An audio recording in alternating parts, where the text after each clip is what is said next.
In the winter of 1980, two college freshmen were abducted and killed near Sacramento, California. That case became known as the Sweetheart Murders. The killer left a clue at the crime scene. So why did it take 32 years to close his case? Troy Roberts has covered the story for the past 8 years. Here's a preview of his report for tomorrow night's 48 Hours.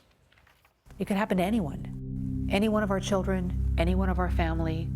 A good, wonderful, kind person that you love could suddenly disappear, that you could never see them again. Andrea Gonzalez still struggles every day to contain her grief over the loss of her sister Sabrina and Sabrina's boyfriend John Riggins in a savage double murder. They had duct taped around their eyes and around their mouth, and they were dumped, just like trash. Then Sacramento detective Carol Daly videotaped the crime scene. Homicide case number 95336.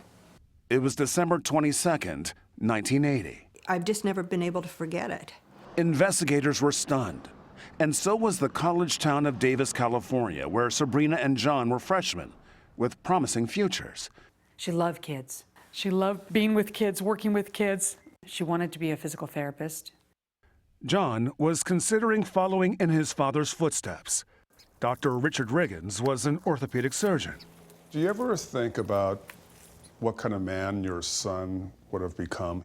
I haven't given much thought to what he would have been as an adult. He's still been 18 years old and never really pushed it beyond that.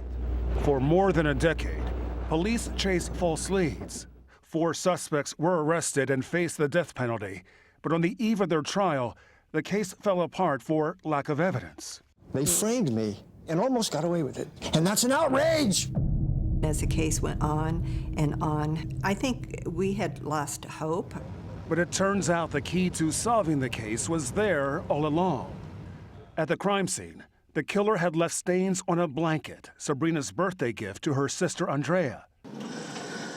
Those stains could now be tested for DNA, a forensic tool that didn't exist at the time of the murders. All this time we've been waiting. The answer was there. In 2002, 20 years after the murders, that DNA was run through a brand new database, and there was a cold hit, a match. But the families had to wait another 10 years before the suspected killer went on trial. The defense filed some 200 motions, dragging out the case. How many people, how many years, how much effort does it take to put one horrible person away for life? Troy Roberts joins us now at the table. This is the thing with these 48-hour previews, because now I want you to tell me the answer right now. Yeah. Boy, so why did it take 10 more years after they had that DNA hit? Well, to come up with a new suspect. They had to wade through something like 200,000 documents, both the defense and prosecutors. They had this DNA hit, a cold hit, but it wasn't enough. They still had to build a case against this guy, and they finally got him. Who was he? His name is Richard Hirschfield, a sexual predator, a convicted rapist who was released from prison shortly before the murders. They had other evidence besides the DNA? Yes, his brother Joseph was questioned by police about these murders, and he committed suicide through carbon monoxide poisoning.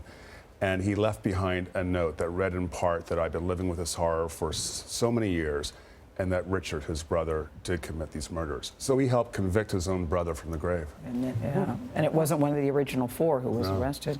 Well, I can't wait to see Saturday night. Thank you, Troy. You can see his full report, The Sweetheart Murders, on the season premiere of 48 Hours. That's tomorrow night at 10, 9 Central, right here on CBS.